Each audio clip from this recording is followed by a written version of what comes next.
All right. So, and today our topic will be about revision. We do not have anything else today. We will just go through the procedure, how you are going to how you will face your exam and what other things will be coming up. We'll be discussing those things today, okay? So workshop 13.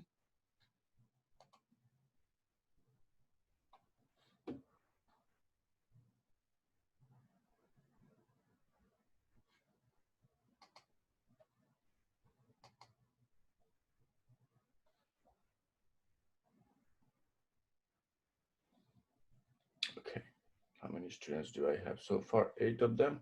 Should we wait for a couple more minutes because we'll be talking about the exam and other things? Okay, we can start a little bit late. That's all right. Maybe I'll allow them a couple more minutes.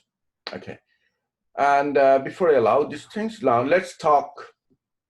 If you guys have any question to ask me regarding exam or any confusion, something you don't understand or anything at all.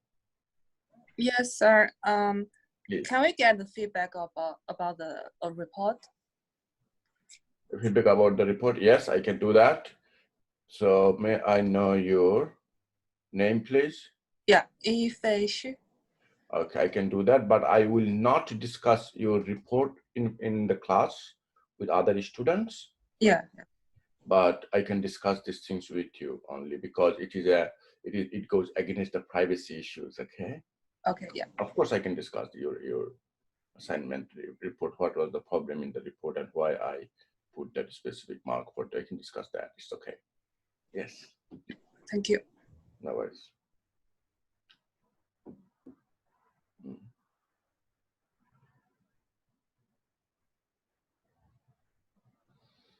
Anybody else?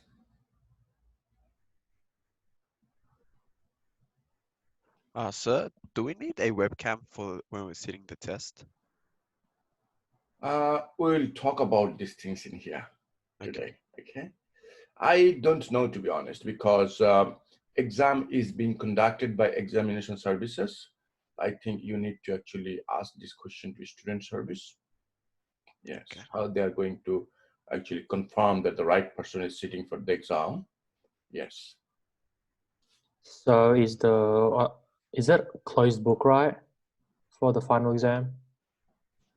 Yes, it is. Okay, double check. Yeah. Because look, the thing is like, it will be like problem solving questions. It will be like some theoretical questions, some problem solving questions. So yes, 50% will be numerical problems. So yes, so open book is not going to help anyway.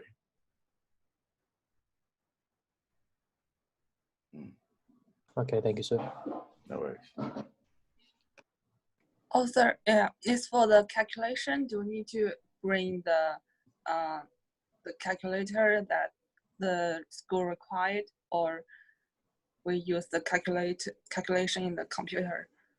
Or you can have your own calculator. Financial calculator is also fine. Financial calculator is okay, no problem.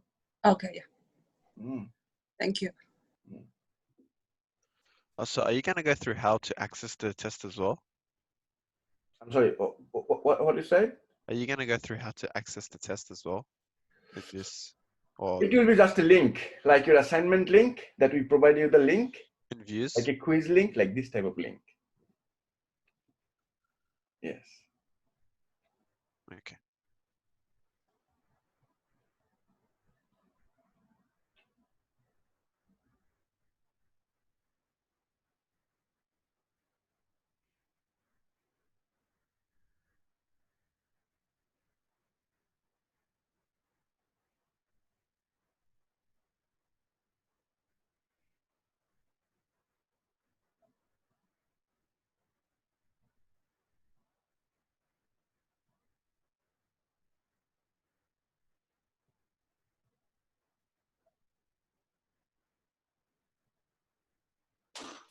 So it's official. It's not open book, right? I'm sorry? So for the exam, right, sir, it's open book. Like we can, use our notes to assist us, or no?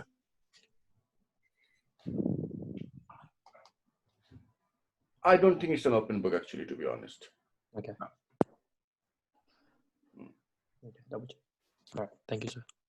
But I don't know how they are going to control your open book or not. I don't know. We're expecting your ethics in here, maybe. Okay. Okay. But the questions will be set up such a way you will not find the question in book anyway. They're all conceptual questions. Okay. Okay. Yeah. So that's why I say there is no point of open book or closed book. Doesn't actually matter here. Okay. Yes. Okay. Thank you. Thank you.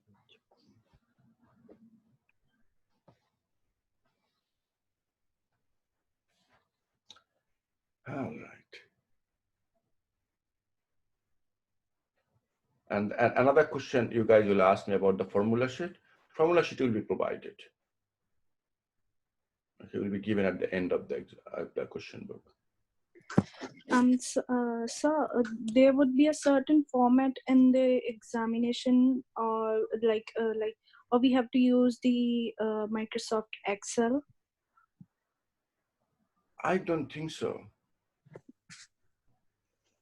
Okay, I don't think so that you must have to use Microsoft Excel or Word or anything like that. I don't know, to be honest. Yes.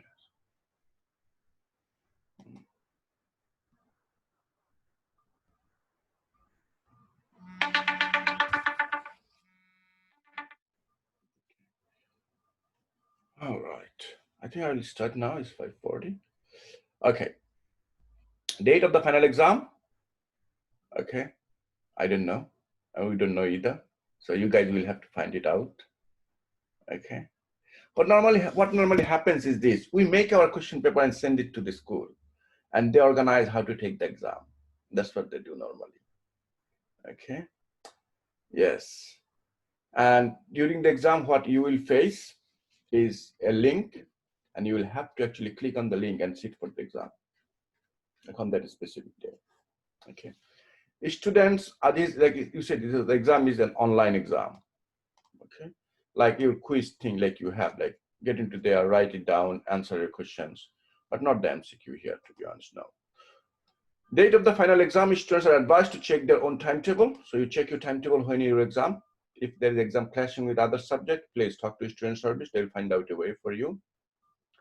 Students are advised to work week 1 to 13 lecture materials and week 1 to 13 tutorial questions for the preparation of the final examination. All tutorial questions, additional questions, and the questions discussed during the lecture will be included in the final exam. Interesting here. No sample exam paper will be given. Okay, so you will not get any sample exam paper here. Final exam is over 50% of the assessment. There are only 5 questions in the final exam, 5 into 10 marks, 50 marks. Okay. Students should answer all questions, approximately 50% numerical and 50% theoretical. So each question will involve few part questions, like question A, question B. Maybe question A is numerical, question B is theoretical, like this. Okay, there will not be any multiple choice questions in the final exam, no MCQ questions. Please note that to pass the exam, student must get overall 50% and minimum. Overall 50% and minimum 50% marks in the final exam. Threshold mark is 25 out of 50 for the final exam. So you have to get total 50 marks, but out of these 50 marks, 25 marks must be coming from the final exam. So there is a threshold. The formula list will be given in the at the end of the final exam paper. Please practice the revision questions discussed during week 13 first. These we're going to discuss now very soon. After practicing the revision questions, students should practice their tutorial questions and the questions in the lecture notes. A student must not think that if they can solve the practice questions, they'll pass the final exam. Not necessarily only the practice questions will be your main questions, no. Exam is an online exam. Okay. That's all you have in here. So it's an online exam, and you will be actually, I don't know whether you guys gonna be actually asked to, during the exam time, someone will come and want to ask you to show their ID and face on camera. I don't know, to be honest. Okay, so you guys should actually talk to the student service and ask them how they're gonna do that. Okay. All right. So today we'll be discussing about different types of questions. Okay, like question 1, 2, 3. Yeah, 3 questions are in here, so we'll discuss that. These are all of your formula. Formulas you don't have to actually memorize it, they're all in here actually.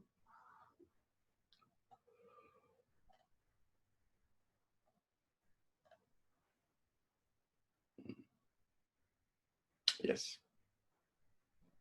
Okay. Okay, these are the 5 topics we'll discuss as well. All right, let's start from the first one.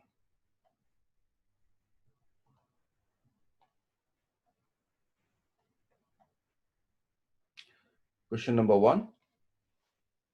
How many students do I have so far? 11, okay. How to calculate mean, standard deviation, and variance, and correlation coefficient using the calculator for the following data set. So this is your data set. How do you calculate these things? Okay. So yes, and the following, this is the table. And the first one, okay. So let's start from the first. Okay.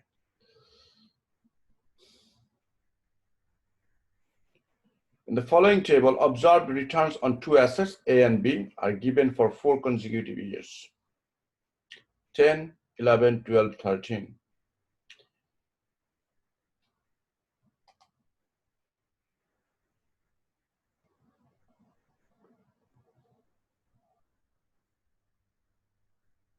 Okay, that's a good question, Sarah Alam. You asked me to actually talk about important topics. That's what I'm going to do today.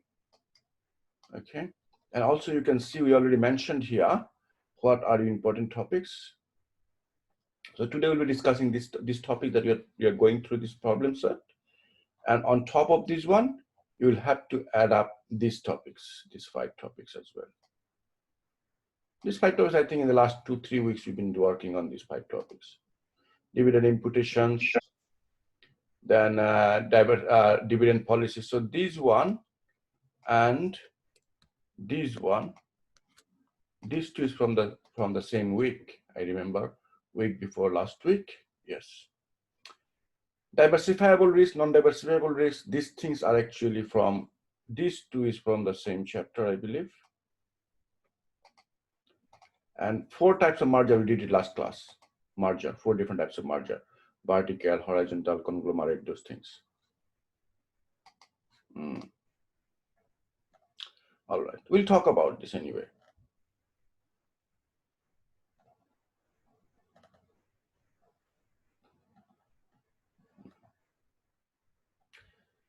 So yeah, so they give you the 4 years return for asset A,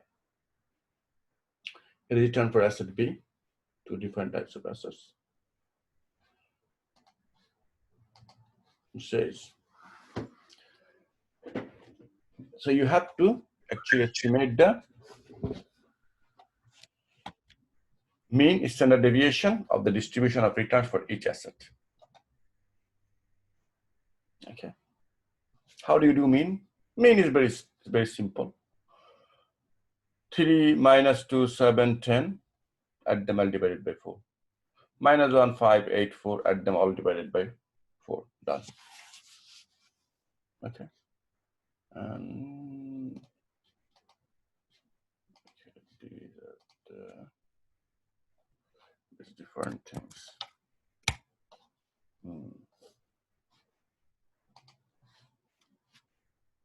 Okay. Do I need to show you how to calculate this mean average? I don't think so. Okay. But still, I'll do it. Okay, I will do it.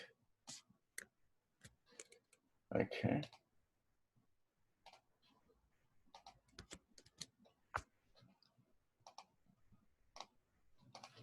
Four of them. 3%.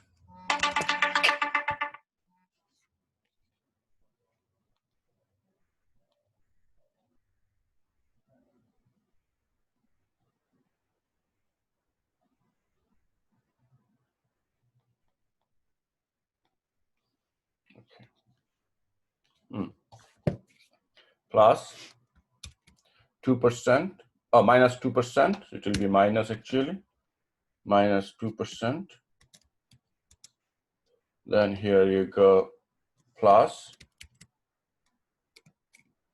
7%, plus 10%. Okay.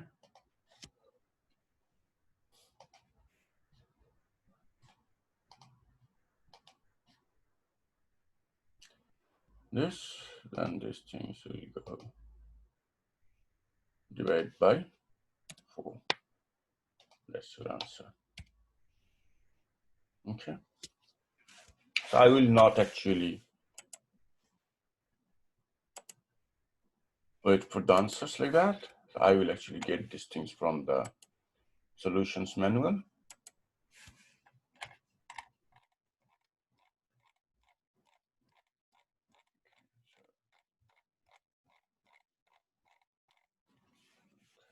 The answer should be here,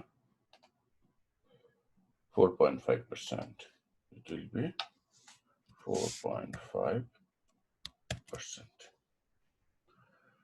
Look, if you do not put percentage here, that's okay. You can put like this. 3% means 0.03. 2% means 0.02. You follow the protocol how to write. 7% means 0.07. 10% means 0.1. 0.1, 10%. So the answer here will be coming up 0.045. So this one you will be writing like this, 4.5%. That's the proper way to do it.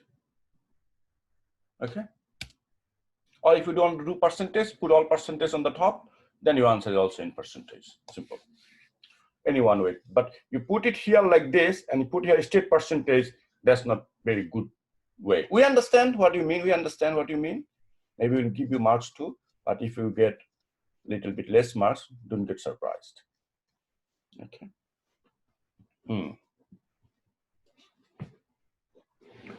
All right.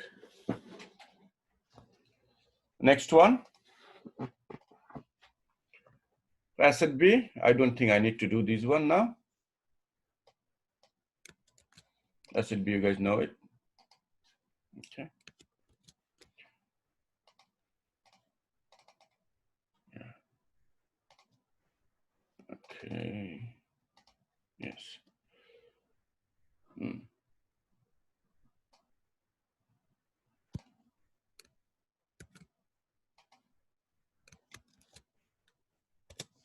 That's it, and for asset B, that's it. So when you see on the solution manuals, they will do something different, some other way. Don't get confused, it's for us, okay, to understand. Okay, we understand very well how do they mean by those numbers in here. Okay, don't get confused with these things. Next one. Okay, then sample standard deviations of returns for asset A. Okay, how did they do these things? Sample standard deviation SD. Okay, sample standard deviation SD is equal to, you need to know the formula. Okay, what is standard deviation formula? Look, you got the mean. The x minus x bar whole square. What is the formula? Formula is this.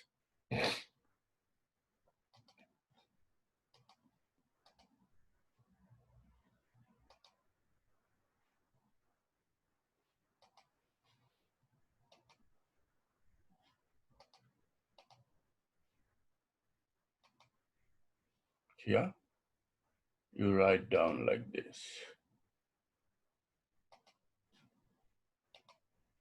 Summation of first bracket x minus x bar. Put an accent.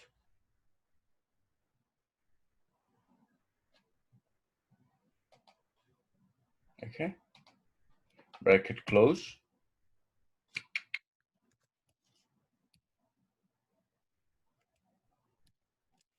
X bar, and the whole thing will have a square.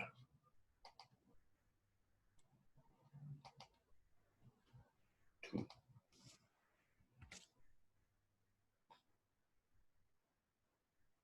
Okay. Divided by n minus 1. That's the formula. Okay. So this is the formula you use for SD. So it's a summation in here. It means each axis. How many x we have? 3% 1x, 2% 1x, 7% 1x, 10% 1x. So every so you have to find out x bar first. X bar is 4.5%. Okay. Now you see when you put without decimal, you see x also without decimal, x bar also without decimal. But if you put it just decimals, that's okay. 0.03 minus 0.045. That's how you have to write. Okay. This is the way to write it. Okay. And these formulas, you'll get it on the exam paper. They will give you this formula. Okay, they'll give you this formula. Like in the exam paper, if you go, I believe they've given you the standard deviation formula too. Interest, compound interest, effective rate. Standard deviations.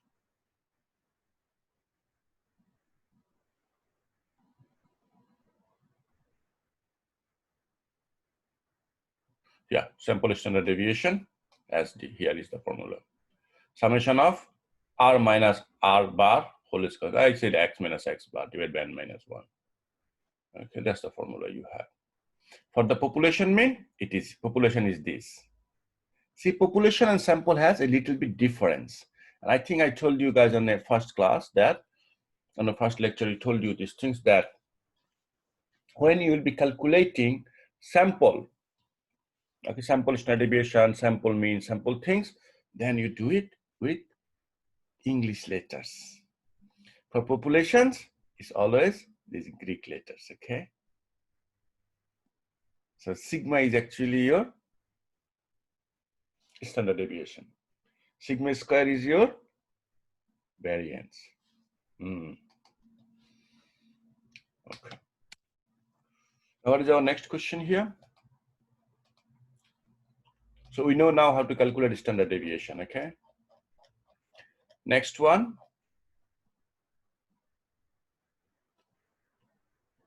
Mm. 3.75. Same rule you apply. So you got this answer now. How did they get these figures? For asset A, for asset B. You got the answer here. Next one. 2. Use the information in the table to estimate the mean and standard deviation of the probability distribution of returns for a portfolio consisting of assets A and B with portfolio weights of 0.3 and 0.7 and 0.3 respectively. Again, if needed, express estimation, 2 decimal only, that's okay. You just do it in 2 decimal points. Use the information in the table to estimate the mean and standard deviation of the probability distribution. Okay. All right. So we have to calculate, yeah, the returns. Look at this. We actually 0.7 for asset A, 0.3 for asset B. So for 4 years, 2010, 11, 12, and 13, we're calculating the weights, returns, actually, the return, weighted average return we're calculating here. Okay, so for 2010, look at this. We have 3% and minus 1%. Okay, look at here. 4 years.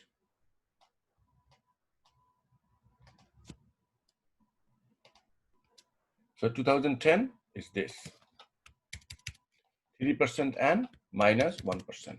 So 3%, so they said here, clearly they said here, that for asset A and B, the portfolio weights. Weight for asset A is 70% and asset B is 30%. So if I write it down here, for example, let's say, weights as well, I write it down, 10, 11, 12, 13, 14, and you write here, weight for asset A, 0.7, and asset is 0.3. It means weight of asset A, return A is 70%, B is 30%. Okay, so for 2012, 2013 in here, 2012 in here, and if you got 10% in here, and 4% will be in here.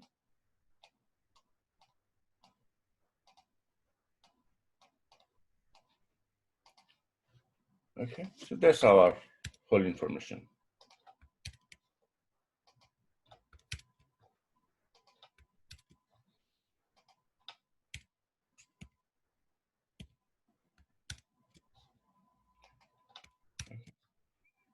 That's it. 5% I should write here, 5%. Okay, so 3% into 70 minus 1% into 30. That's exactly they did. 73, 31, 70 minus 2, 35, 70 minus 77, 38. This is your weighted return, weighted average of the return for every year. Now they ask you to calculate the sample mean return of this weighted average. Okay, yeah, that's what you get, whole portfolio. And what will be standard deviation of the sample return? So again, you get your new mean here, sample mean, see, 1.8%, 0.1%, 7.3%, okay, 8.2%, all of them added them out, divided by 4, you get the weighted average. And again, you apply the same rule. Which one is standard deviation formula? And you can see here, this is from the sample. Oh, I mentioned your sample already, sample. Mentioned here too, 4%.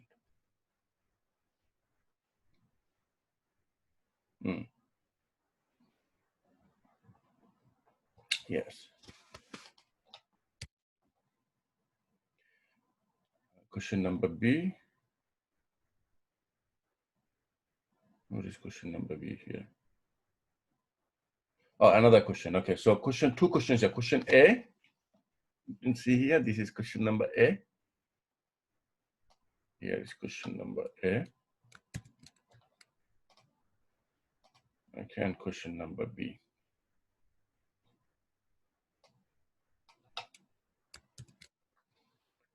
According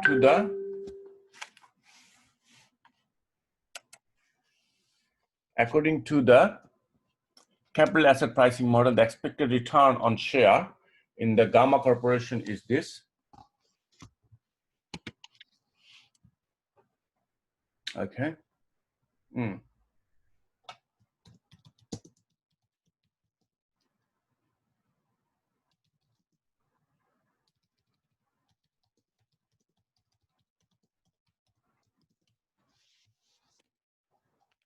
According to the capital asset pricing model, the expected return on shares in the Gamma Corporation is 10.6%. Okay, so this says the beta value associated with this share is 1.1 aggressive, and the risk-free rate of interest is 4%. Okay, we know the beta value, and we know the risk-free return RF. Okay, so beta value, we know the beta value. Oh gosh, can I work on it? Yeah, so we know the beta value. This one, how much they said? Yeah, beta value for this is 1.1. Risk-free rate, RF, risk-free rate, RF is there, 4%. Calculate the market risk premium and the expected return on the market portfolio.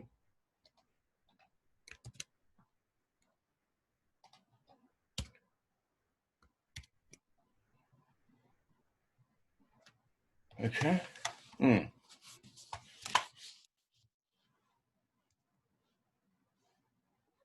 Here, you have to understand what are each of these items means, and also partially what do they mean. That's very important to understand here first. Okay, I'll talk about these things now. Okay.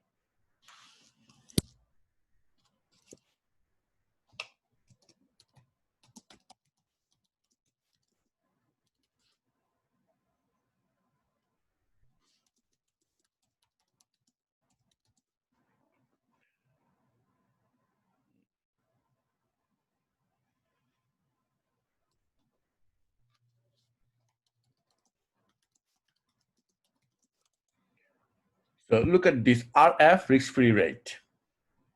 This is beta value. RM minus RF, this is your market risk premium. Market premium, you can say that. This portion, market premium. Okay. And you notice here, RJ, if I take this RF on the other side, for example, okay, we take this RF on the other side, it will become, just for you to learn, it will become portfolio risk, asset risk of the share asset. Okay.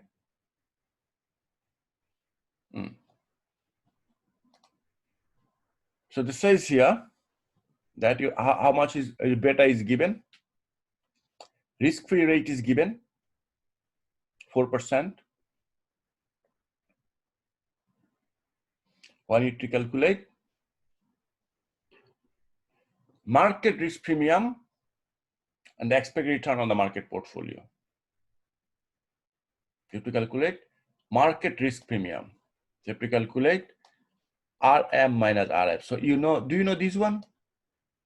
What did they say here? Look at here. According to the capital asset pricing model, the expected return on share in the Gamma Corporation is 10.6%. Okay, so we know RJ2. RJ is the return of the specific share, RJ, 10.6. RF, 0.4. And 1.1 is beta value. So can we get this figure? Yes, easily. How much it will be? 10.6 minus 0.04 divided by 1.1. That's it. Okay. So look at here, interesting thing is here, RM minus RF, this whole thing is your market risk premium. You need to understand this one. This is interesting one. This whole thing is this. So look here, 0.106 minus this. So you write it down here, this minus 0.04. So this side will be deleted now. Oh, sorry, this one will be there. See? This minus this is equal to 0.066. 0.06 is divided by 1.1. So RM minus 4. This whole thing is a market risk premium. is 0.06%. The market risk premium is 6%. So if someone just calculate RM, the RM is not market risk premium. RM is actually the market return.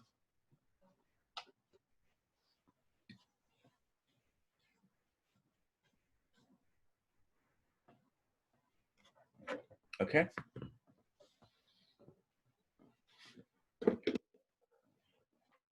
Yes. Next.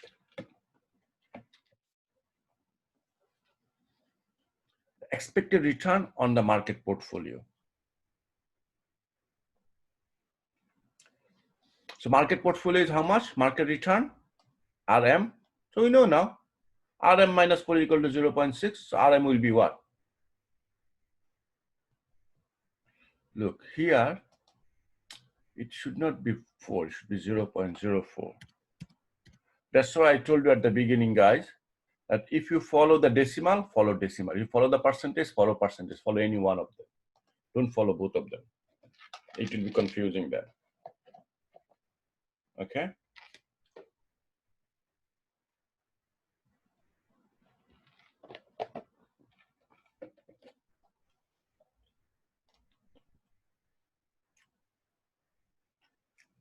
So how much RM? 10%.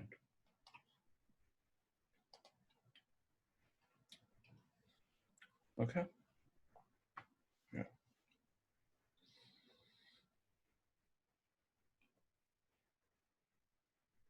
Oh, this is interesting one. Calculate the IRR using scientific calculator. So you are allowed to use scientific calculator then. Okay.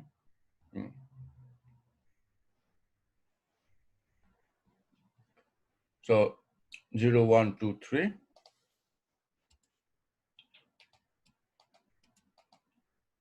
Mm.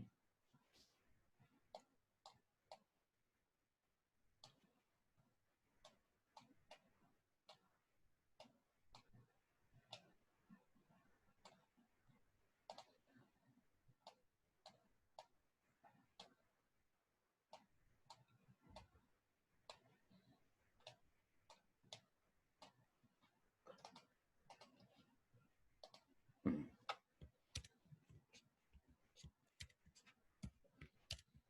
4 years. 3 years actually. First year is actually your net cash outflow. First year, okay. So you have to calculate IRR. Okay. First one, NPV and IRR. How do you calculate net present value? Net present value you calculate. You add up all these present value of all of them. That's it. Present value of all of them. How to calculate present value?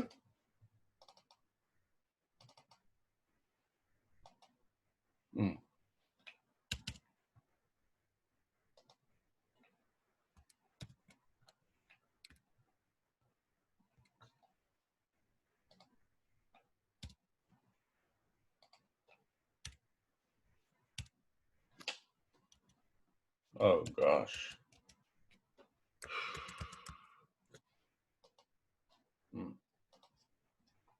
It's present value. What is the formula for present value? 1 plus I to the power n. Remember? I would like to draw here 1 plus I. How much is that? 15%, right? 0.15.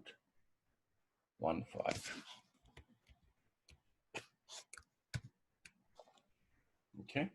Bracket to the power n. For the first year, okay, year 1, to the power here is 1. That's why it shows only 1.15.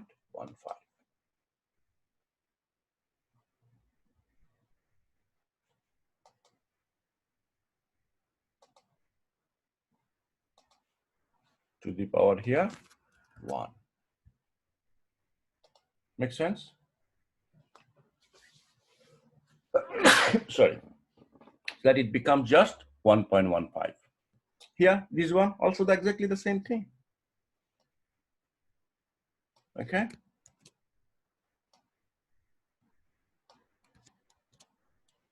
One plus 0.15. R is 15%, they said here. Fourth, exactly the same thing. I'm just showing you the breakup, okay? How do you calculate that? This one also the same. Trust me, also the same, exactly the same. Okay. To show you a better way, look at this one. I'll say this. Not 40, this is actually 50 divided by 1 plus 50 is minus. You see minus. How much is the power? 0. Here 3 should be actually 0. So anything to the power 0 is 1. That's how they got minus 50 only. Okay, that's the way.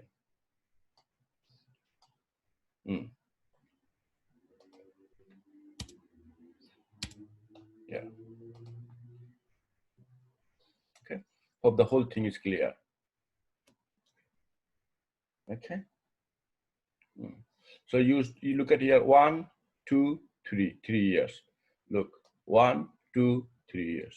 And the first year is at the top. Year 0 is here.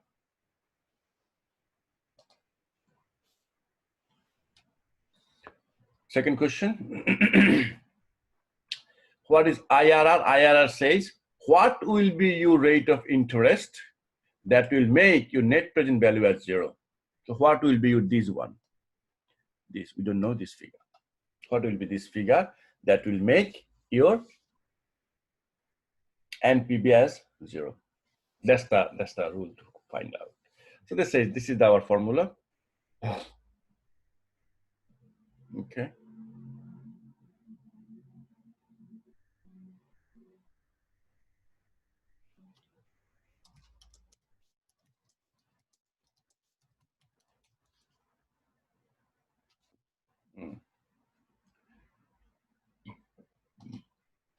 Okay. So they got it. So net present value will be 0. How to calculate these things? This one normally we go for trial and error method. Normally we do trial and error method.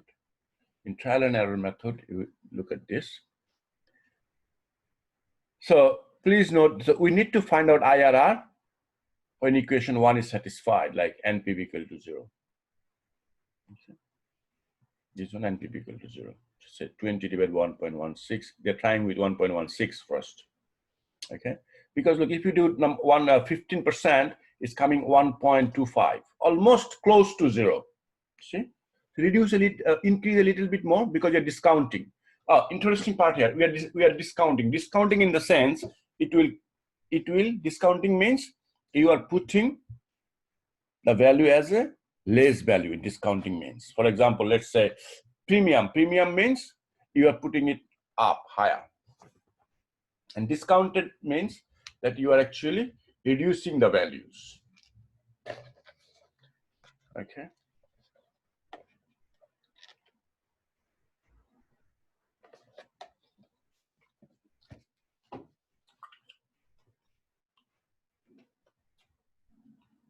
So 15% we know.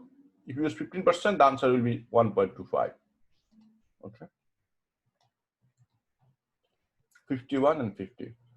Very close. Let's try 16 and see how we go.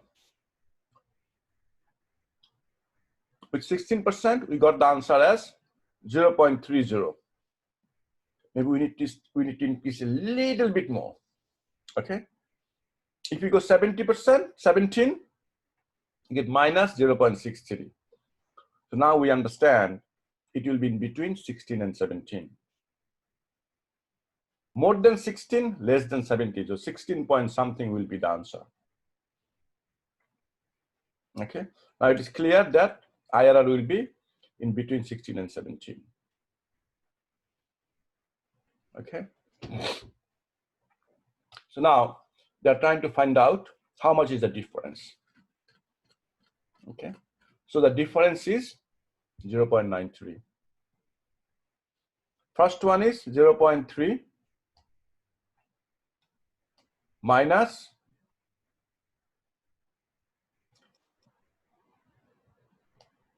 0.063, 0.63.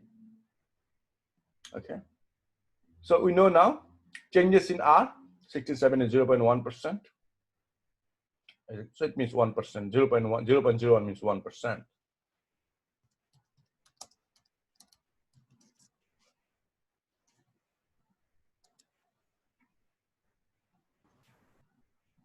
And changes in net present value is? Sorry, sir. Yes, please. Ask. I don't understand it. Where is 0.16 and where is 0.17 come from?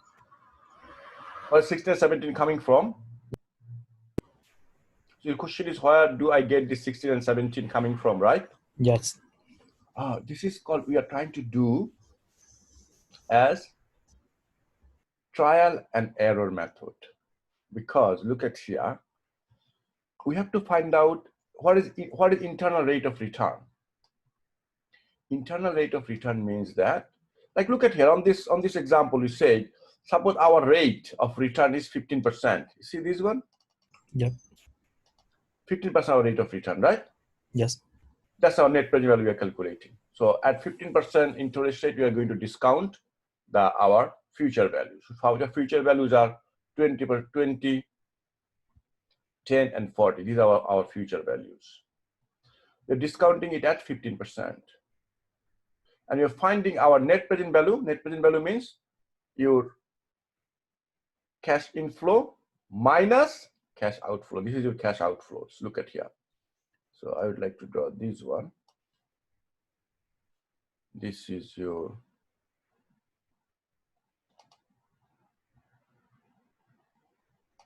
cash outflow. And look at here. This whole thing is your cash inflow. So inflow minus outflow, you get the net cash inflow. So this is the net present value of inflow minus present value of outflow, net present value. Okay? Okay. Next is, what is our, so you understand net present value, right? No problem with that. Now we have to find out what is our internal rate of return.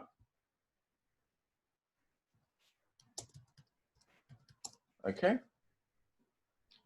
Internal rate of returns mean that at what interest rate, okay? Very carefully listen. What is your this value, R value, that will make your net present value as 0? Let me copy this one. That will be helpful for you to understand. So I will say after this one, B. What? No, I want to get the whole thing, sorry.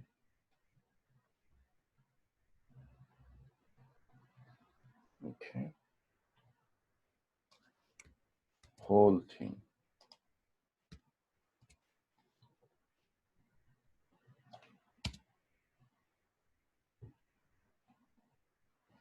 Okay. So you're trying to say that this whole thing, whole value will be equal to 0. Okay, equal to 0. That's our point. Okay. Okay.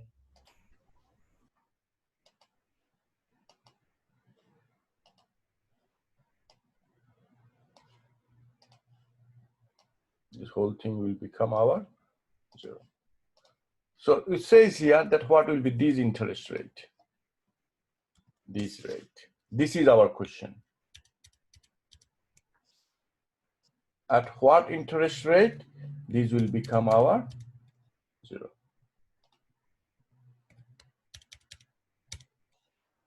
Can you calculate R value? That is your IRR. Now, how do we calculate this? That's a good question. How do we calculate this? We calculate this by making trial and error. We know if we go for like 15%, it will be 1.25. If we increase it to 16, then what happens? If you increase to 16, then it becomes 0.03. Make sense, gentlemen, now? Yep. Okay. So I'll show you now more clearly. I can show you here.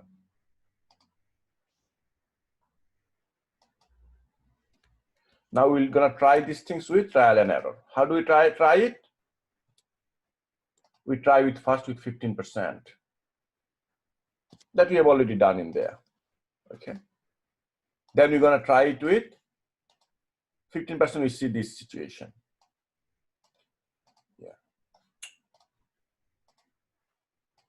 With 15%, we get this value. Which, how about 16% now? Let's see what happens with 16%. Now we do the same thing in here.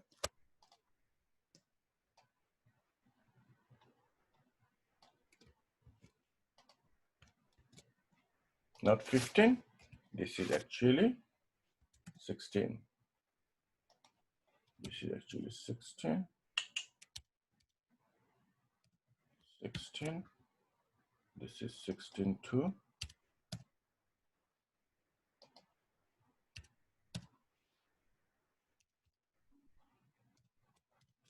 What answer we get? We get 0.30.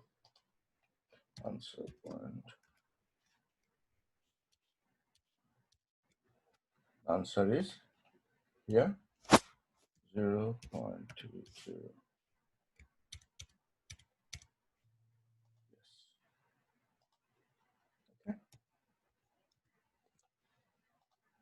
So we can understand it's reducing slowly. If we increase one more percentage, 17%, then what happens? Okay, let's try with 17.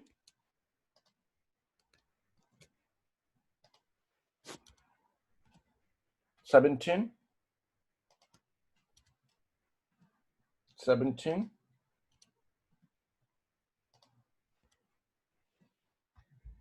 Then it becomes actually minus 0.63. So it will be actually 43.63. I think is 37, right? 37. Okay. The answer becomes here minus 0.63.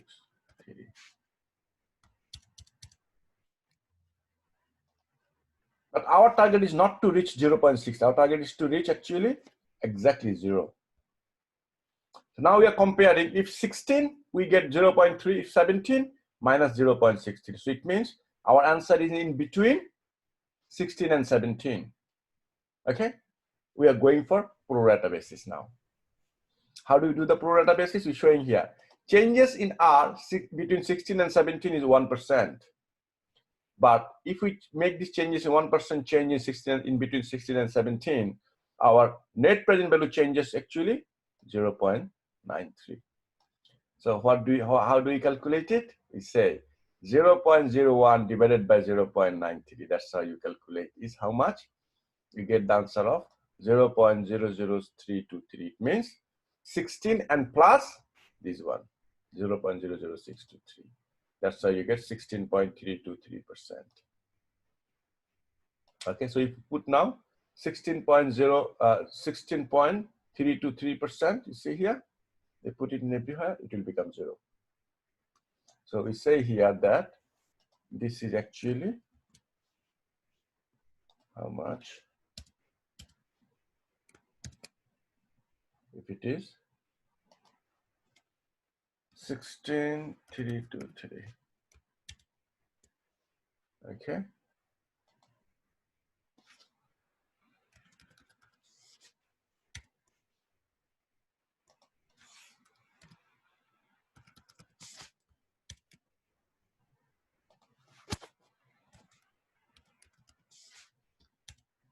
That's how you get the answer. And it will become exactly here also 50. That's how you get the answer as 0. Oh.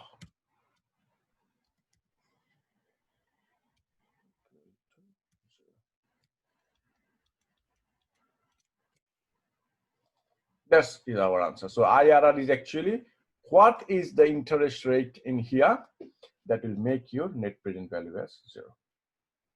So in our case, we found we did trial and error system. We applied the trial and error system. We found it should be 16.323%. Okay, that's it. Thank you. You're welcome. So you got the answer now, right? Yep. Good. Now the last question you talk in here. An investor invested 65% of his money in stock A and 35% in stock B and constructed a portfolio. The return data for both stock A and B are given below. So you can see here weights given, weight 65, 35% weight is given. 9, 10, 11, 12, 13, 14. Okay.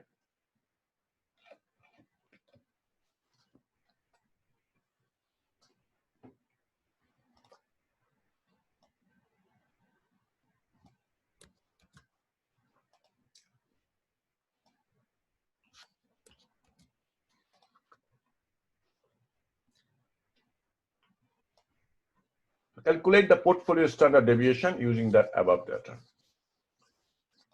How do you calculate portfolio standard deviation? This. I'll show you here. We did it already once.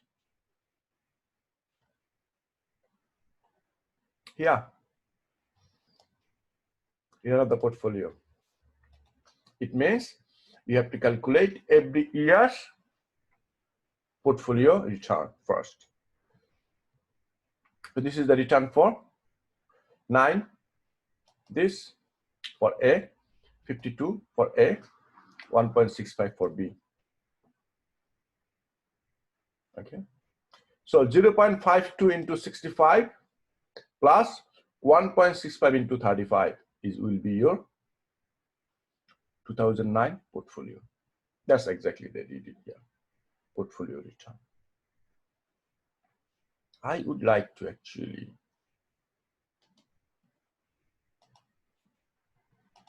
show it here. Okay. I don't know if I can insert in here.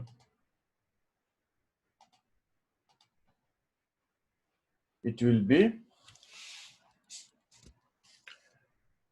0.65, okay, multiplied by 0.52, okay, plus 0.35 multiplied by 1.65, okay. Close the bracket here. Close the bracket here.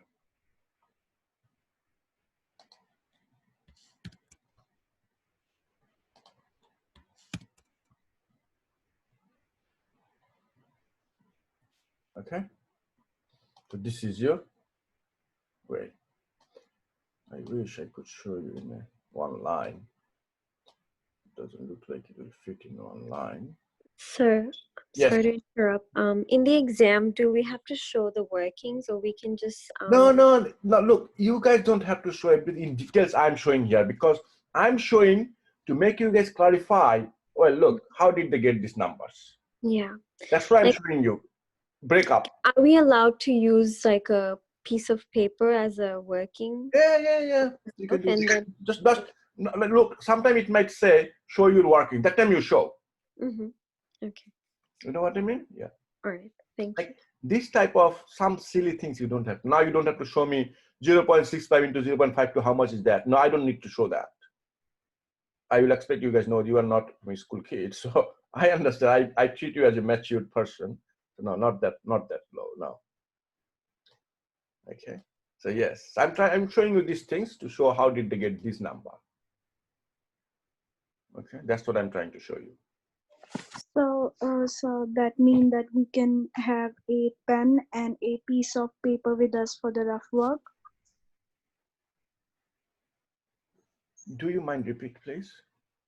Like we can have a pen and a piece of paper with us in the exam to do all the calculations and rough work if we Yeah, need I can do it in rough work. Yeah, Okay. do it in rough work. Yes, and also make your calculator handy in front of you. It's like I find it like time consuming to check it on the computer, right? You know what I mean? Like if I go on this calculator, use this calculator, oh gosh, it's gonna take me 7.8 point this. Like this is crazy. This takes time. I can use my scientific calculator with me. And I put, that's it. I can do it. Boom, boom, done in 2 seconds. But if I use the same thing with my mouse and here, it's gonna take me more time. And annoying too. Yes. But sometimes we do. But when we have to do it very frequently, I prefer scientific calculator. Now, if you guys think, okay, I'm comfortable with computer calculator, that's fine. I have no problem with that.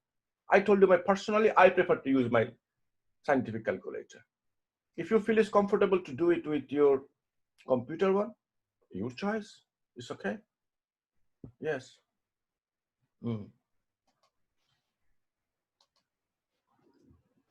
Okay, so that's how you got these answers in here. Okay, so all of them, they did it all of them for the same thing. Okay, mean also the same way, standard deviation also so they calculate standard deviation separately for this return A, for return B, then they did it in here too. So I think I should show it here.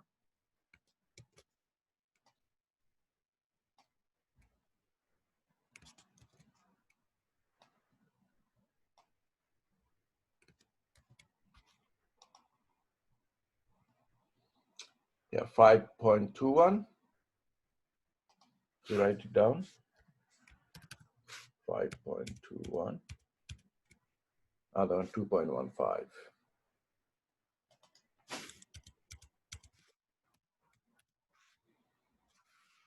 Here 7.23.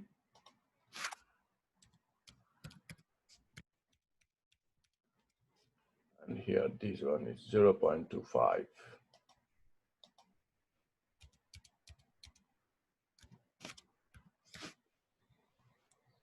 1.22.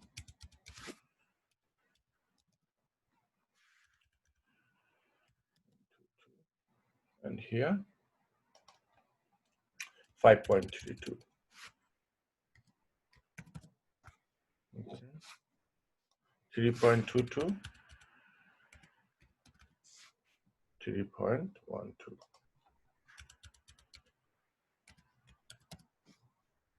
Okay. So that's how you get these numbers.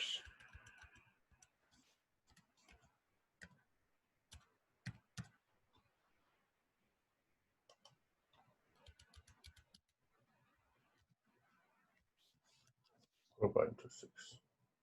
Yeah, 3.89.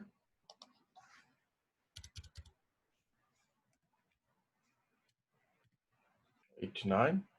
2.79. So all of them are multiplying with 35.65. Okay.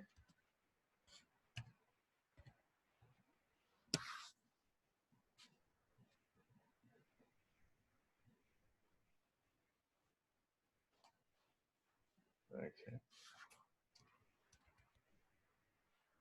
Is 2.68. Other one 1.83.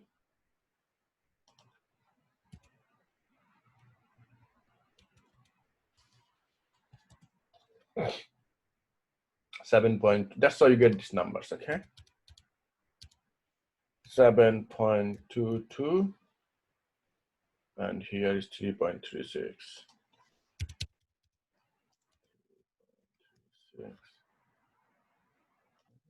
Yes, that's it. That's how you get these numbers. Easy. So you don't have to show these things in exam now. I did it because I wanted to show you guys this.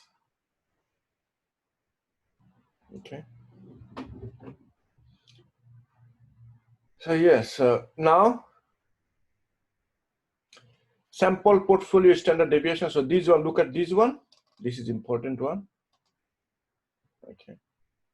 Oh gosh, it's too big.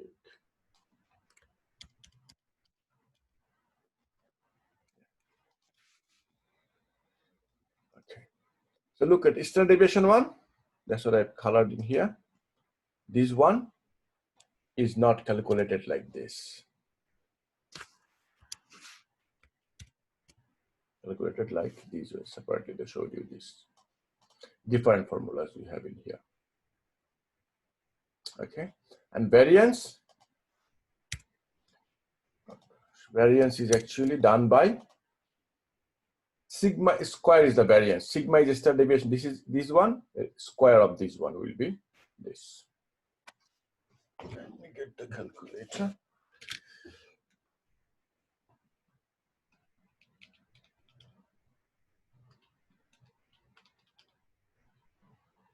Yes. Okay. So you have to know these basic formulas. These are actually the formula for weighted average. Okay. These are known as weighted average. Okay.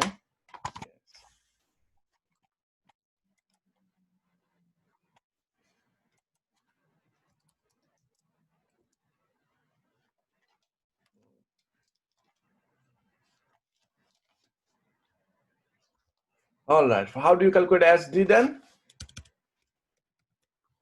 Standard deviation you calculate SD. Portfolio SD, this one. How to calculate this one? Using this formula. Okay, look at this. Let me do the color so you guys can understand these ones. That this is this and this color is this. Same color. So you understand how did they calculate this way? Okay.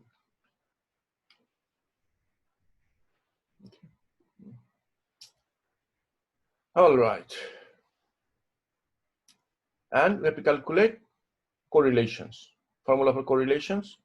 Go in here. If you can't find it here very easily, if you are using computer anyway, Control F, so write down CORRE. Oh, no, not this one. No, there is nothing much written about correlation. Okay, let's see where is the row. Row is this. Row is used to show the correlation. That is the correlation formula.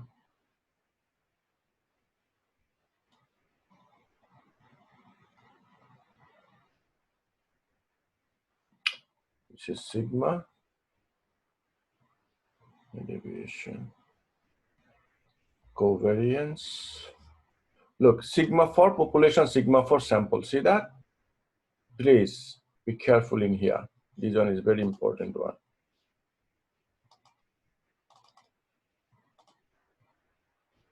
Okay.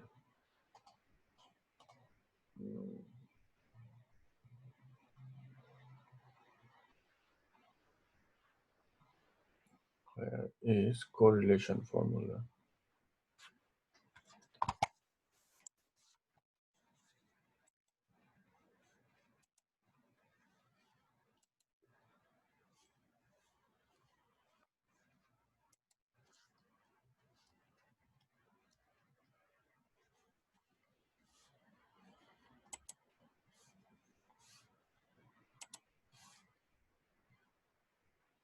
No.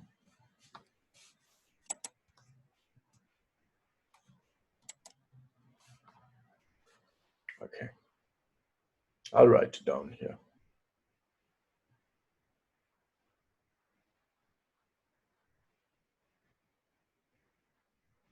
Covariance. Okay, next to covariance, I'll write it down here. Correlation coefficient. This is shown as rho.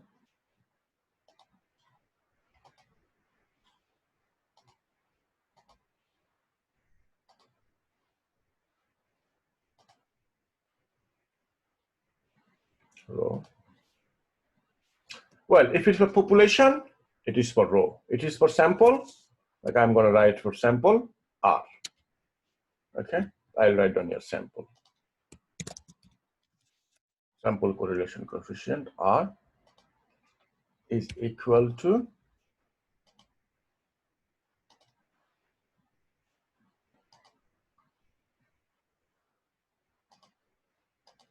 this.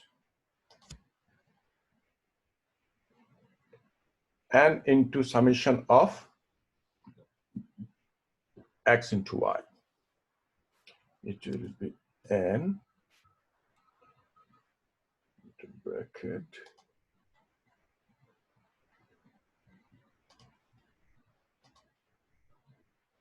of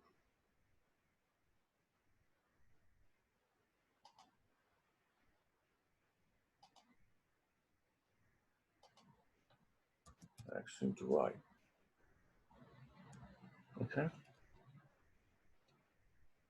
Minus summation of X into summation of Y.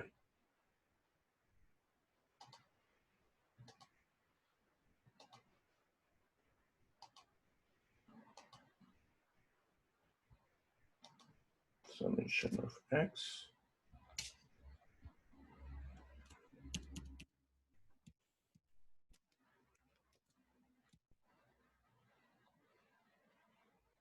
into summation of Y.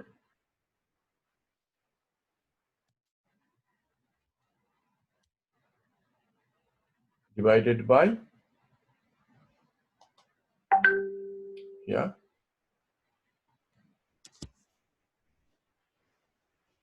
root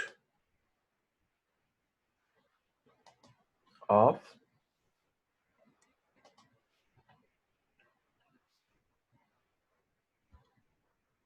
bracket N, I think that should be fine, of N into summation of X square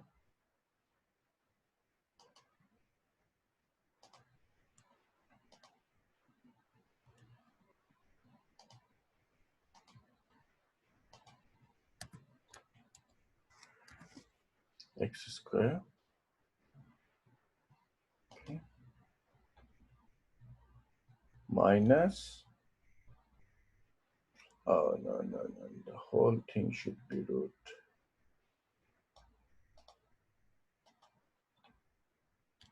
minus summation of X whole square.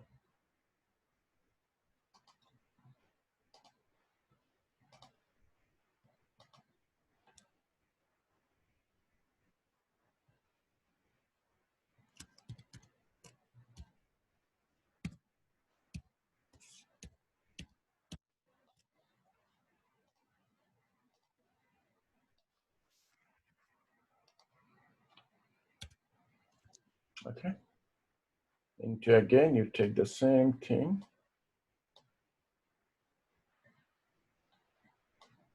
And here you close it down. And you close it down.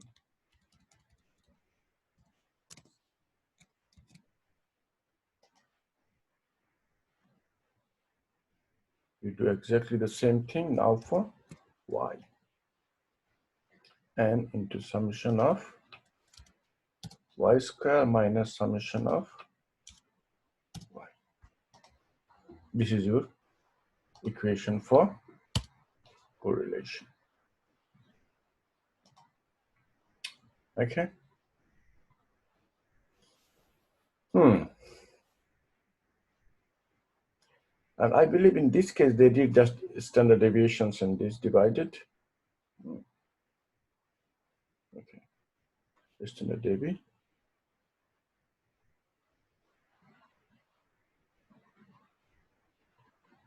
Minus 0.3821.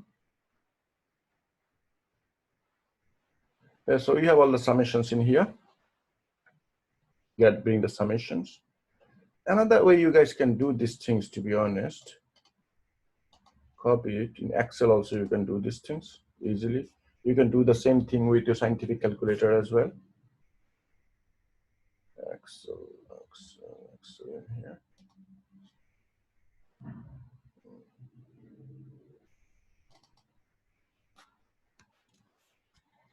This is your data.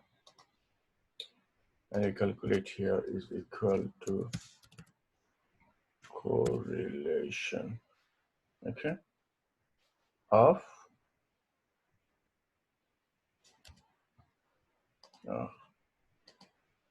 correlation of, you go put this,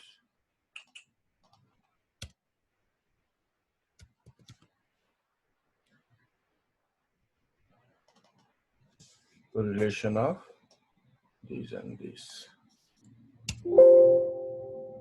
Too few arguments for this.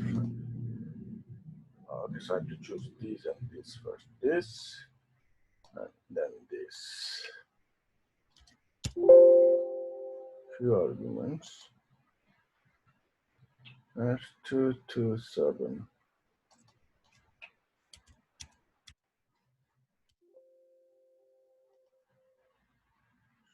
Say here. Okay, let's see here. We have a data. No data here. Okay, here you have to add up one thing called data analysis tool pack. You have to add these things in here. Home, file, options, add-ins, Excel add-in. Okay, and go add-ins, data analysis tool pack. You have to add these things. These things will bring this. If you go in data analysis, now you can get it from here. Correlations in here, okay. Input range. Okay, this one. Levels in first, no. Group by column, yes. Output range should be, let's see, here. Okay. This 0.3826, column 1 and 2. Okay. 0.3821. So that's the thing. That's how you calculate it. Okay. Yes. That's another way to calculate this one. Okay.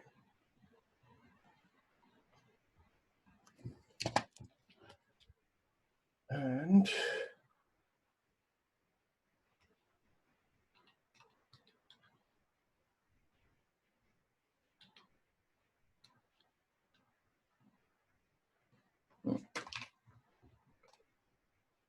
all right, anything else?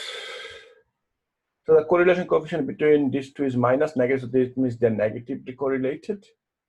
Okay, they're negatively correlated, and therefore the portfolio SD to be lower than the SD at A and B. They're negatively correlated. This means here.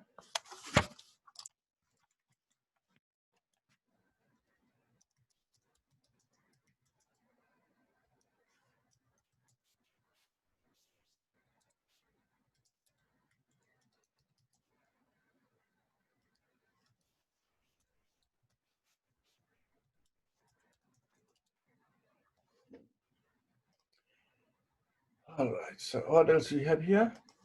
We have to talk about these things. I will say much more about for your theoretical questions. Dividend policy, relevance or irrelevance one. I think this one is from our last classes. Let me see, I should have the download files. Last week, yeah. Dividend policy. Dividend policy was which week? Let me go here. Dividend policy, week 7. Okay. This one, week 7. Workshop, oh sorry, workshop 11, not 7. Workshop, here you go. Workshop 11. So you have to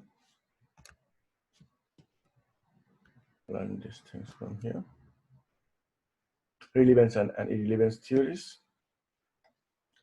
I will lecture Miller-Modigliani theory. That is your irrelevance theory.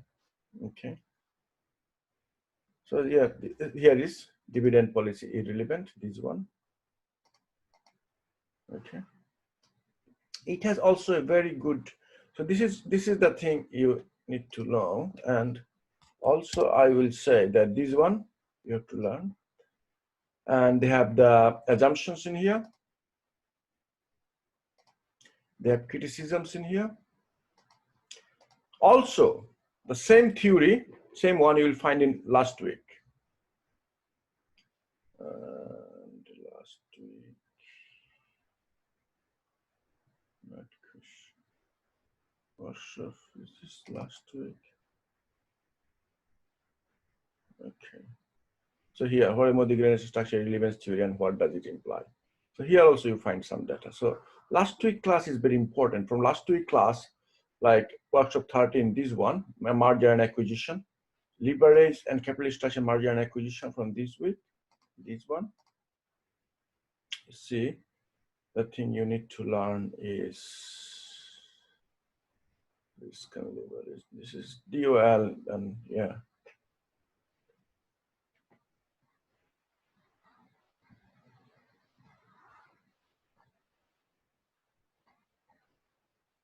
Here it is. Miller and Modigliani, capital structure relevance theory. This one is important one. Okay, this is very good questions in here. Does a firm's capital structure, its mix of debt and equity financing affect its value? If it does, what is the optimum capital structure? It says capital structure theory attempts to answer these questions. Unfortunately, in reality, there is no clear-cut answer for this. However, theory can give some guidance. So they're trying to explain you here. Assumptions. Okay. So what does it mean? Summary type of answers, you'll find it in here. What is this? Then you talk about what are the assumptions. So these are the assumptions in bullet point. Okay. Implications in here. I mean conclusions. Okay. So these things I will prefer that you guys go through too. And relevance theory is in here. In relevance theory, you will find the tax shield and imputation system.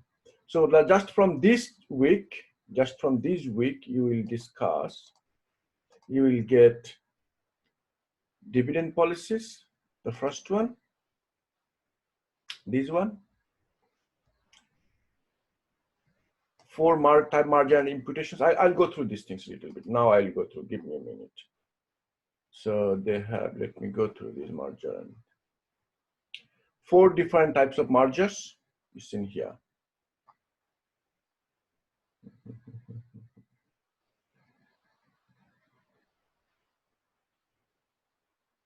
Yeah, general types of merger. Horizontal merger, vertical merger, conglomerate, and congeneric. 4 different types. What is horizontal merger? Horizontal merger means a merger that involves 2 firms operating in the same line they are. Okay. And they're merging with each other. Vertical, they're different lines. Same line but different stage. Let's say when it is 2, for example, let's say retailers merging together, this will be horizontal. When a retailer and a wholesaler will be merging, this will be known as vertical. Okay, 2 different. All right. So horizontal one means they are from the same line. Vertical one means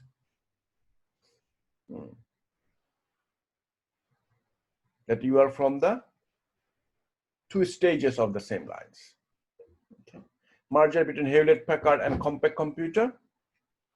One example. And what is a car manufacturer merging with a tire company? That is actually vertical. So car manufacturer is at higher level than a tire company. Congeneric merger. In this case, this is a merger involves two firms in the same general industry, but not operating in the same line of business, do not have competitive supplier. Okay, a customer relationship. They are not competitor to each other.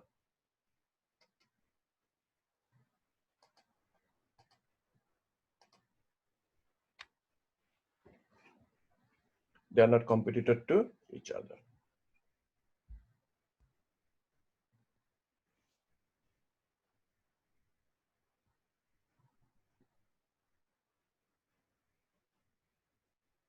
And conglomerate. Conglomerate means a merger that involves firms in unrelated industries when two companies mergers for some other reasons without having any common business. Completely different industries they are. Retail company is merging, little more grocery companies is merging with, for example, a nursery. No relationship. Conglomerate. IT company taking over, IT company is merging with car companies.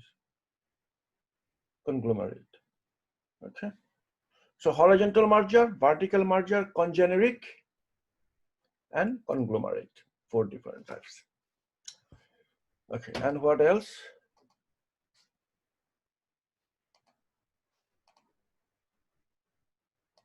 Dividend imputations. Franking dividend. That's what they mean here, franking dividends. And franking dividends, you'll find it in here.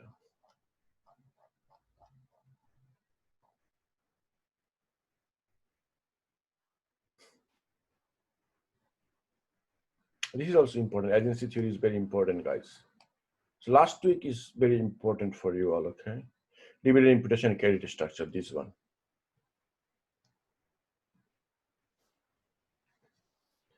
So what is dividend imputation means? That means that you actually pay tax once, okay? Only once you will be paying tax. For example, you have, I think I should go back to week 11, and here we have a detailed example of how did you do this.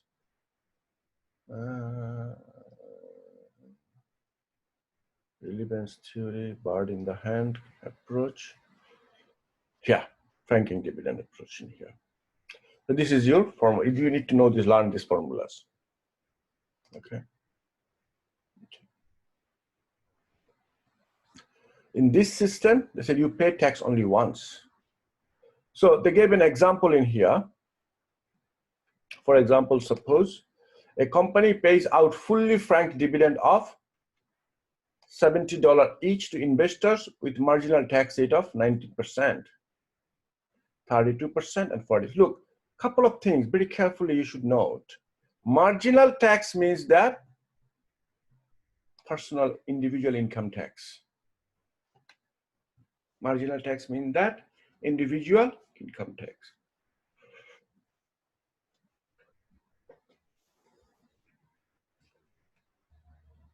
Okay. And statutory company tax is corporate tax. We know this one very well. Okay. Two different types of tax in here. So when the company pays tax, they pay tax according to the company tax, 30% in Australia. Okay. But now let's go in here. Fully franked dividend 70%, it means they have paid the tax. Dividend income is a taxable income. So if the company have earned 100, if a person has a dividend of $100 dividend, okay, what the company is going to do, they are going to actually pay tax on this $100. They're going to pay tax on this $100. How much tax they're gonna pay? They paid $30 tax they paid. So what is the rest of the amount? $70 has been given to the customer. Shareholder.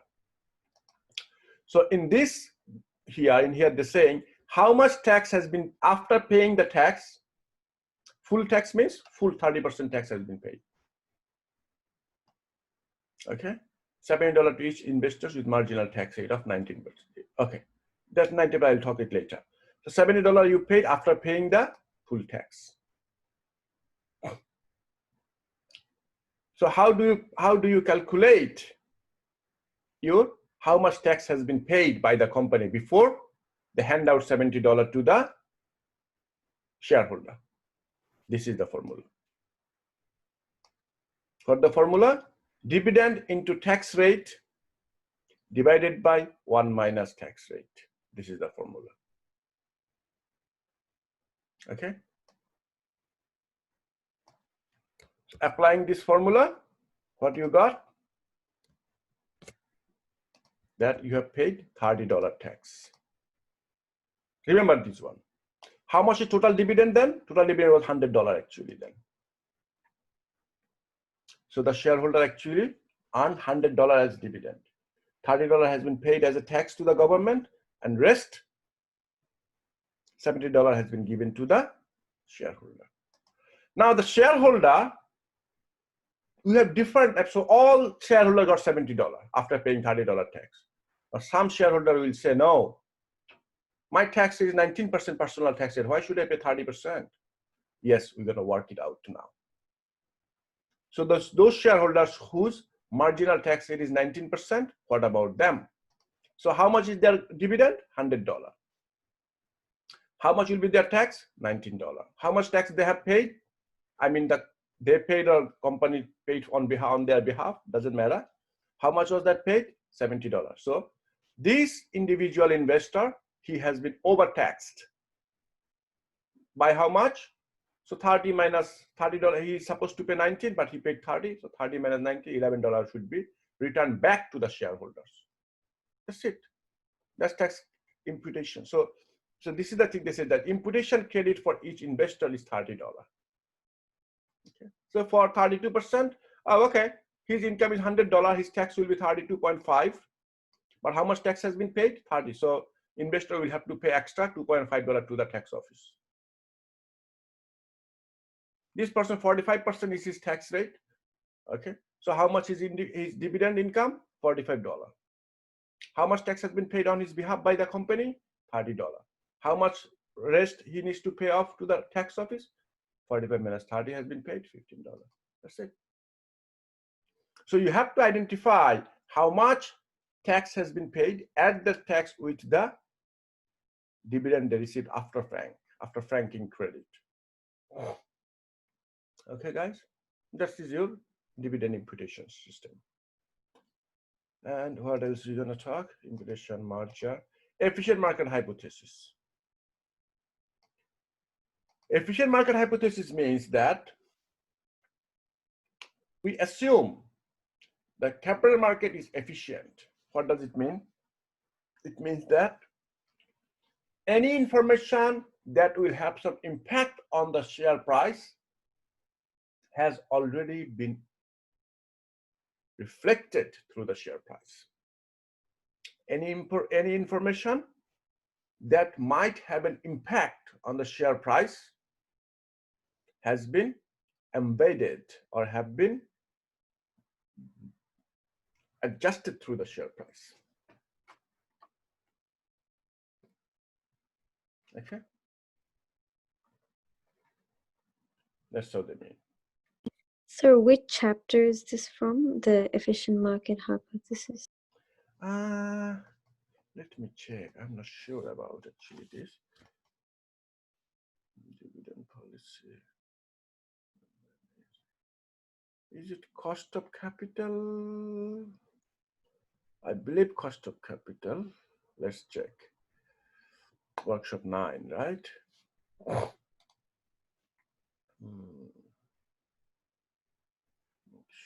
10. Workshop 8 capital budget continue. Cost of capital.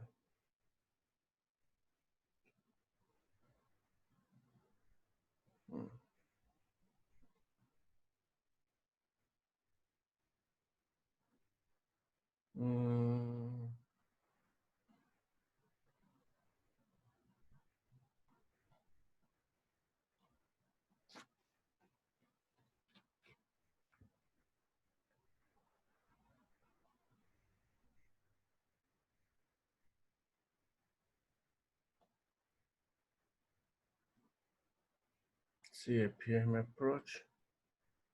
Then previous one.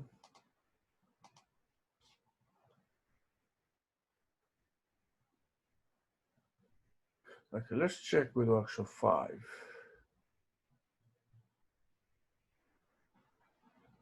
Now let's check this one here. Workshop 3. 3 and 5 I would like to check. Workshop 5, let me see what they have in 5.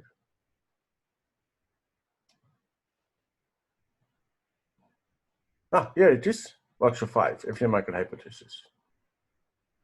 Okay.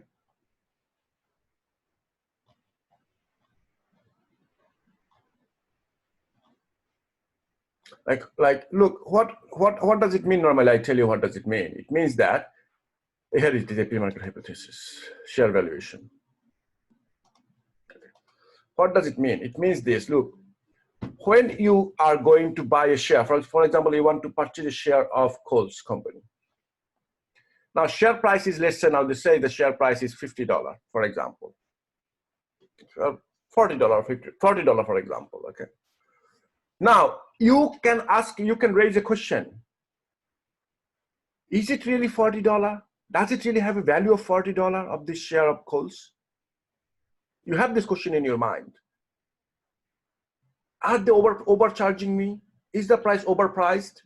Is it underpriced? How much? That's the question we have. Is 40 the real price? This is the question we have. If the market is efficient, then you do not have this, you should not have this question, because you believe market is perfect, the price the price the market is saying is the right price. Make sense? But this is the thing efficient market hypothesis says. Efficient market hypothesis theory says that if there is any issues with the market, if there is any issues with the share of that company Coles, okay, Coles underpaid their staff, immediately share price will be dropped. Okay, Coles have some problem with their company. Coles has less profit this year, immediately their share price dropped. Coles CEO was found of guilty in corruption, immediately share price will be dropped. Coles CEO has done very good job, price has gone up. So like any information that related with the share price is immediately adjusted the price in the market immediately. That's called efficient market hypothesis. It means market is very efficient. But in real life, market is not efficient. So it means that all the prices you see in the share price, share market, the price of shares of various companies you see, this share price you cannot trust. Maybe overpriced, maybe underpriced, you don't know. So what do? You talk with the financial analyst. They make the valuation of the share. Is the share is okay or not okay? Make sense? I think they will say it somewhere. Here this says, a financial market is said to be efficient if all financial assets price continually reflect all available information. An efficient market incorporates all information in securities prices. So it means all the information that you have within the market has been reflected through the share price. That is called efficient market hypothesis. Okay, but market is not efficient, assumptions are wrong. They say you here, precisely the efficient market hypothesis suggests that financial security prices are usually in equilibrium in the sense that expected returns are equal to equal required return. So, but it's not true, because we do not have efficient market. We have a strong form of market, semi-strong form of market, and a strong form of market. Weak semi-strong, strong. Three different type of market we have. Okay, so read these things. When a market is called weak market, when a market is called semi-strong market, when a market is called a strong market. Weak market means you have no information about the corporation, about the company you are going to purchase the share. Then what you do, you try to actually understand the price of that company by based on the past share price of the company. What is the previous share price? Based on this, you will make a guess. Okay, share price of the company should be this. And how much is the share price now? See, this is more or less than you make a guess. So this is very weak form of market. Semi-weak, semi-strong market means in this market, you actually have past share price plus publicly available information. Okay. Plus publicly available information.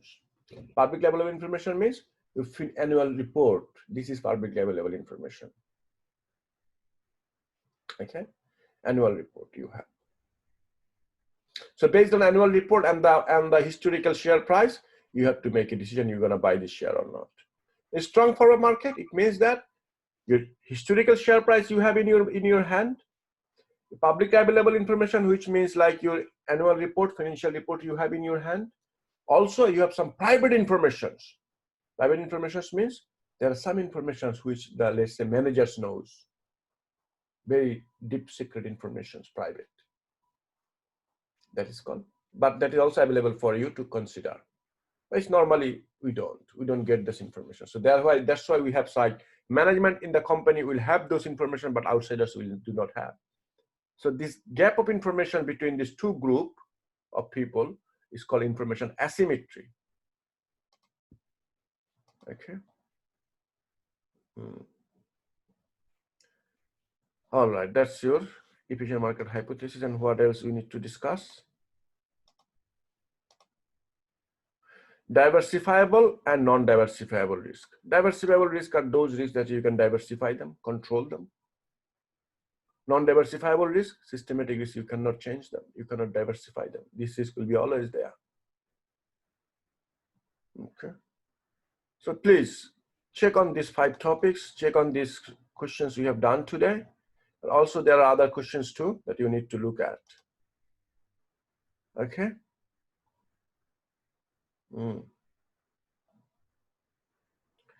All right, I think I'll take your attendance now. Attendance has not been taken yet. I will not share the details because it goes against the privacy policies. And if issue, you can stay back.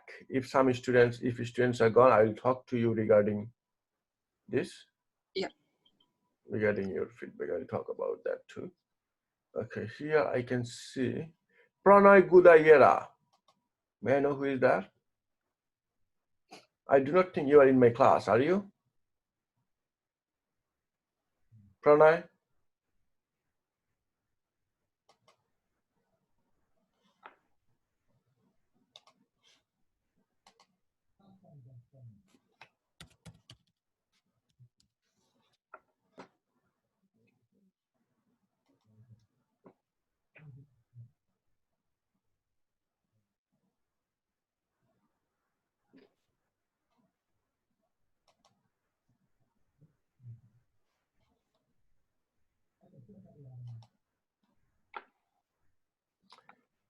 All right, so this is in here. Muhammad Ali is here. Muhammad Ali? No. Sarah Javin Alam? Yes, sir. Thank you very much, Sarah. Anusan, you there? Yes, sir. Thank you very much, Anusan. Michael Gumoski? Yeah. Thank you, Michael. Yes. Faris Hassan? Yes, sir, I'm here. Thank you very much, Faris. Justin, hi. Justin? No? Okay. Zheng Yang Huang? You there, Zheng Yang? No? Anmol Deep Kaur? Yes, sir. Thank you very much, Anmol. Tarek Obaid? Tarek Obaid? That actually asked me a question too. Like I'll check if maybe he's in the washroom or something. Anamal Pradhan?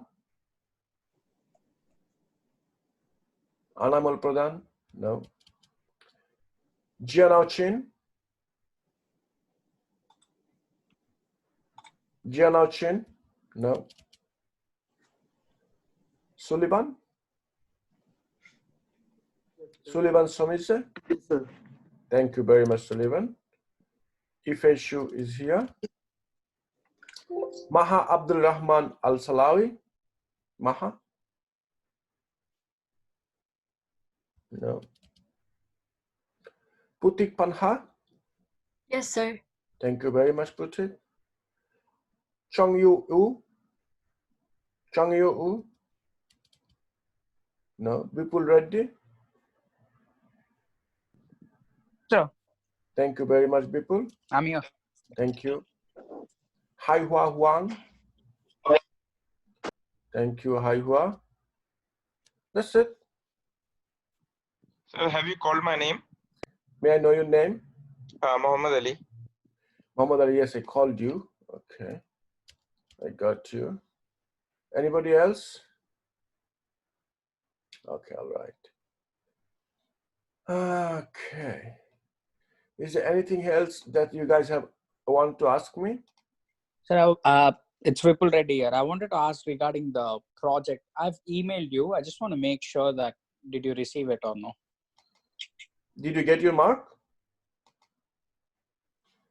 Not really. Just give me 1 second. Yeah, check your marks. I think grade has been updated. Check your grade first. Okay. Okay. If there's no grade, then I'll leave you an email. Is that okay? If you have sent me email with your report, of course it has been marked and it has been uploaded the grade. You can do it right now and tell me right now. I'm online. Okay. Just give me 1 second. Sure.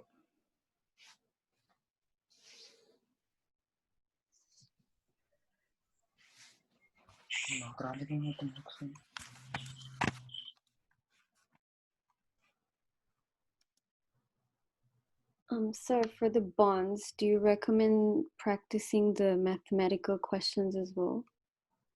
What question? Medical question? No, mathematical questions. Math questions. Yeah, Yes. for the bonds. Yes. Okay. We just showed you a couple of questions, not much. But to give you an idea, there is not going to be very tough questions. It's usually on average. Thank you, sir. You're welcome.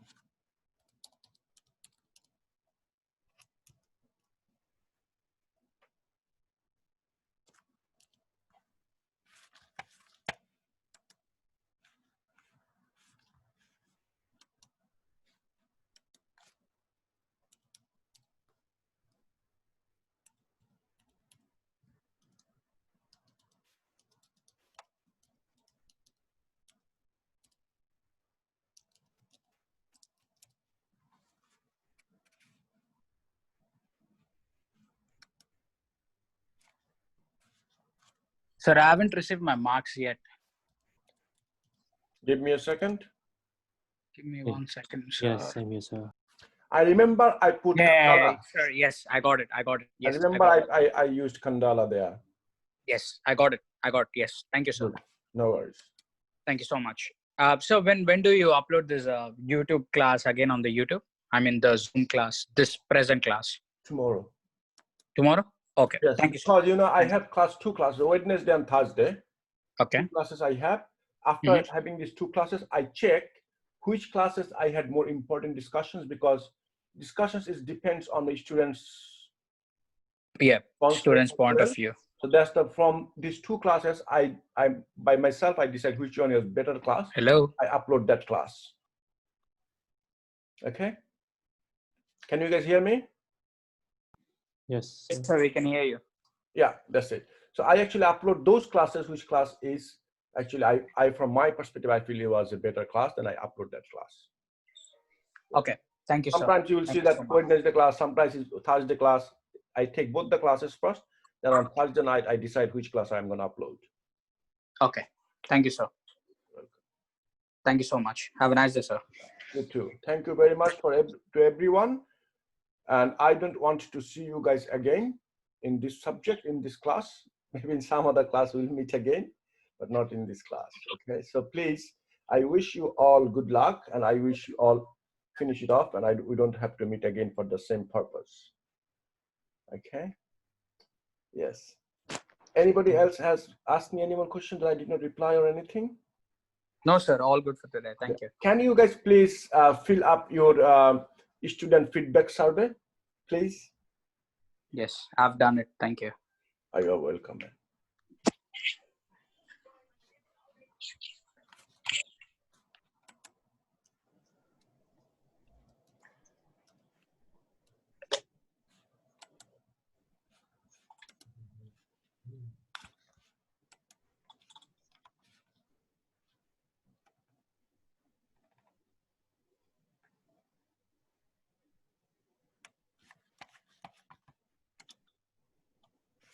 We all done? Okay. If you guys have already completed, I have no questions. I think you guys can log out, except Ifai Shu. Ifai Shu wants to ask me some questions, right, Ifai? Yeah. Okay. Let the students go, or if you consider your privacy, yes. And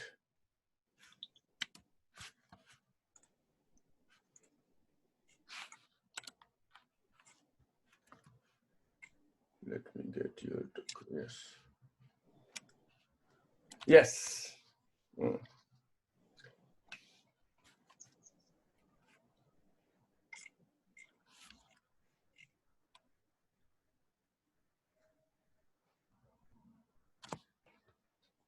Okay. Let's see if I have here breakout room. Okay, in breakout room, I'm gonna create a breakout room now for you, and we can go in there and talk about it. So nobody else except you and me will be actually going in there. Manually, I will say, create a room manually. So breakout room, whom to assign? I will assign one student. Assign to Ifeshu. Yes. So Ifeshu, I'm going to take you to a room. I'll send you a request to go into this room. You click on that room and you go in there. We're going to talk in there. Okay. Yeah. Open that. Sir, can I ask some questions? Yes, please. Yes, sir. I need to ask that how many questions there will be in the exams? 5 questions. And there will be like 50% theory questions and 50% mathematical questions. Exactly. Okay, sir. Thank you. Thank you. So is it like half theory and half math for like each questions? Yes. Okay. Thank you, sir. Thank you.